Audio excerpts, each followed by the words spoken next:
얼마나 어려운 과정입니까?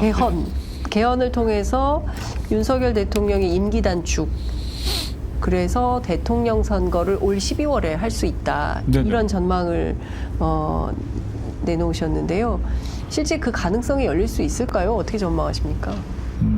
그 얘기 전에 저는 뭐 탄핵이든 개헌이든 200석이 있으면 네, 그 넓은 의미에서 반윤 정치 세력을 뭐 예컨대 이준석까지 합해서 말입니다. 네. 200석이 확보된다면 할 수 있는 국회가 할 수 있는 선택은 탄핵 그다음에 개헌이죠. 네, 근데 탄핵이 이루어지려면 검찰이나 공수처가 네. 윤석열 대통령의 불법을 확인을 해야 됩니다. 네. 첫 단계가. 예, 그런데 현행 검찰과 공수처가 윤석열 대통령의 불법에 대해서 수사를 할까? 저는 안 할 것 안 할 것 같다는 같은데요. 거죠. 예. 그럼 탄핵의 출발이 안 될 수가 있고. 네, 근데 이제 다음 총선에서 200석이 되어서 검찰이 드디어 야권 눈치를 봐서 예. 수사를 해서 뭔가를 잡아내면 예, 탄핵 소추가 가능하죠. 예, 근데 탄핵 소추가 가능하면 그 다음 단계 허들은 뭐냐 하면 헌법재판소가 결정을 해야 되는데 예. 헌법재판소의 구성이 그 이전과 달라져서 보수화되었습니다. 네, 거기서 어떤 결정을 할지 모르고 예. 윤석열 대통령이 임명하는 사람들이 들어갔어요. 네, 윤석열 대통령도 본인이 법률가이기 때문에 네. 탄핵을 생각하고 배치를 했을 거라고 생각합니다. 네. 이 길이 하나 있다는 것입니다. 네. 저는 이제 그 200석이 된다면 정말 어려운 과제죠. 200석은 네. 되는 걸 전제로 얘기를 하자면 그럴 경우는 검찰도 그 달라질 거라고 생각을 해요. 윤석열 대통령이 레임덕이 아니라 사실상 데드덕이 네. 되면 검찰의 항상 죽은 권력은 치고 하이나처럼 네. 무릎 꿇기 예. 때문에 그러면 이제 우리가 윤석열 대통령 수사를 해볼까? 네. 라고 할 수 있다고 생각해요. 그런 즉 윤석열 대통령이 레임덕 또는 데드덕이 되면 검찰이 수사를 하고 네. 검찰이 수사를 통해서 증거가 나오면 탄핵으로 가는 거죠. 근데 물론 마지막은 헌법재판소가 기다리고 있다는 거고. 네. 근데 그런 방식 아닌 다른 방식도 있다라는 말씀드린 겁니다. 어떤? 그게 뭐냐면 그 이준석 지금 물론 뭐 앞으로 두고 봐야겠습니다만 현재 이준석 그 당 대표의 발언을 보게 되면 검찰 정권에 대한 반대 의사는 분명한 것 같고 네. 윤석열 대통령의 권력 행사 행태에 대한 매우 비판적인 것 같습니다. 네. 그게 유지된다고 전제한다면 네.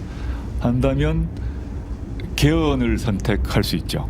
민주당이 뭐 151 플러스 알파를 얻고 예. 여러 기준석 등등이 합해서 200이 된다고 전제하면 개헌 발의를 할 수 있고 그 개헌 내용에 예를 들어서 헌법 전문에 5.18 추가하고 네. 60 항쟁 추가하고 네. 그럼 대통령 중임제로 만들고 네.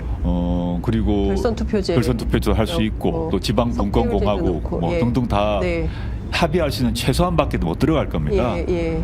발의를 한다고 하면 예. 국민투표로 가죠. 예. 저는 200석의 반윤 정치 세력이 발의한 개헌안 네. 그리고 그 개헌안의 마지막 부칙 조항에 네. 윤석열 부칙. 대통령의 임기를 예. 그 단축하는 그 다음 대선을 12월로 정하면 네. 그 전까지로 한다라고 명시하면 예. 국민투표 통과될 가능성이 저는 뭐 90%라고 생각해요. 예. 그리고 그거는 헌법재판소에 있는 법률가가 아니라 예. 우리가 국민들이 결정하는 거죠. 네. 네, 그거 말씀드리고 싶고 아. 제가 오인호 대표 그 인터뷰를 이제 이런 전제하에서 얘기했더니 네. 종편 또는 뭐 여러 보수 언론에서 칼럼 뭐 논자들이 이상한 얘기를 하더라고요. 이건 일부러 제가 꼭 말씀드리고 싶은데 네. 현행 헌법상 임기 단축이 안 된다 이런 얘기를 막 해요. 현행 정치 예, 또는 예. 법률가 비법률가 막론하고 네. 그래서 제가 너무 황당해서 제가 꼭 이거는 조문을 읽고 싶고 네. 편의점에서도 이 헤드라인으로 헌법 조문을 넣어줬으면 좋겠는데 네. 헌법 128조 2항을 제가 읽겠습니다. 네. 대통령의 임기 연장 또는 중임 변경을 위한 헌법 개정은 그 헌법 개정 제안 당시에 대통령에 대하여는 효력이 없다라고 되어 있습니다. 법률 조문이 뭐 이 말이 무슨 말인가 할 수 있는데 간단히 말하면 네. 윤석열 대통령, 현행 대통령 임기 연장을 하거나 네. 임기가 5년이 아니라 윤석열 대통령 임기를 7년으로 한다거나 네. 윤석열 대통령 5년 아닙니까? 예. 윤 대통령, 현행 대통령이 한 번 더 할 수 있다라고 하는 개헌은 윤석열에게 적용되지 않는다는 얘기입니다. 예, 예, 임기 연장을 하거나 중임을 하기 위한 헌법 개정은 현행 대통령에게 효력이 없다고 적혀 있어요. 네. 그걸 반대로 뒤집으면 당연히 임기를 줄이는 건 허용된다는 것이고 그래서 기억나실지 모르겠지만 고 노무현 대통령이 그때 많은 공격을 받았을 때 네. 대연정을 제안하면서 현행 대통령 당시 노조 네. 노무현 대통령 자신의 임기를 줄이는 개헌을 하자라고 제안을 맞아요. 합니다. 예, 맞아요. 그때 아무도 얘기 안 했어요. 예, 아무도 얘기 안 했어요. 예. 그래서 제가 말하는 임기 단축 개헌이 예. 현행 헌법이 금지한다는 얘기는 헌법 교과서도 안 읽어보고 한 얘기다라고 네. 생각하고 예.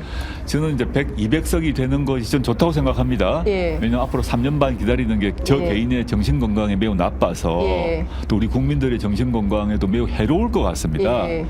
물론 더 그 국민들의 정신 건강 외에도 나라의 근본이 그 흔들리고 우리나라 경제가 망하게 생겼고 네.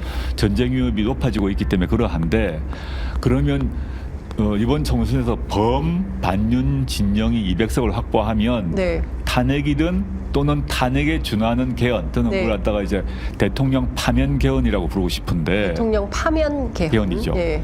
그 지난번 박근혜 대통령 탄핵 소추했을 때 네. 결정문의 첫 부분이 그거 아닙니까? 박근혜 대통령을 파면한다. 네. 라고 헌재가 맞습니다. 결정했는데 네. 그거를 개헌을 통해서도 파면할 수 있다는 것입니다. 그러니까 꼭 헌법재판소의 결정을 통하지 않더라도 우리 국민들이 총의를 모아서 지금 있는 윤석열 정부를 조기에 종결하는 선택이 가능하다. 법률적으로 얼마든지 이것은 위법도 아니고 불법도 아니고 전혀 문제가 될 것이 없다. 다만 중요한 것은 이번 총선에서 국민들께서 범야권의 200석을 만들어 주신다면 네네. 올해 안에 대선을 치를 수 있겠네요. 그거는 부칙에 어떻게 네, 그렇죠. 뭐 가을에 할 수도 있겠어요. 뭐건 너무 빠른가요? 준비 시간이 필요하니까 4월 총선에서 200석이 된다고 전제하고 예. 민주당이 151 플러스 알파를 목표라고 하시니까 네. 그 외에 뭐 그거 더 없겠죠. 네. 플러스 이준석 세력까지 포함해서 이제 200이라고 전제할 경우에 네. 이건 이제 정치의 영역이죠. 드디어 이때부터는 네. 정치의 영역이고 예. 민주당 단독으로 200석이 되는 건 저는 거의 사실상 불가능하다고 보기 때문에 네. 또 박근혜 대통령 탄핵이 불가능할 거라고 봤잖아요. 네. 예. 그런데 당시에 우원식 의원 또 박지원 대표 등이 예. 활약을 해서 네. 바른미래당 사람들을 설득을 해서 탄핵으로 이어진 거 아닙니까? 네. 근데 지금 같은 윤석열 대통령의 무도한 행태가 계속된다면 네. 보수 진영 내에서도 이거 이렇게 하는 게 맞아? 빨리 종식하는 게 국민의힘 또는 범보수 진영의 생존에 네. 존속에 유리한 거 아니야? 라는 판단을 하는 순간이 올 거라고 보는데 네. 왜냐하면 지금 민주당이 200석 아니지 않습니까? 네. 그런데도 온갖 권력 행터의 문제점이 보이지 않습니까? 네. 일요일 날 사건도 마찬가지고 만약에 민주당 및 그 반윤 세력이 200석을 확보한다면 네. 엄청난 첩보와 정보가 언론으로 쏟아질 거라고 봅니다. 네. 지금은 딱 누르고 있죠. 네. 왜냐하면 왕이 언제 그 포도자장 불러가지고 잡아가지고 치도건을 할지 모르기 때문에 다 조심하고 있거든요. 네. 근데 이 왕이 이제 끝이 나는구나, 폐위가 되는구나, 네. 중전도 이제 폐서인 되어가지고 사가로 쫓겨나겠구나. 네. 라는 판단이 드는 순간 가장 무섭게 핥히고 물어뜯을 사람은 전 보수 언론, 보수 정치인일 거라고 생각합니다. 네. 실제로 그런 분위기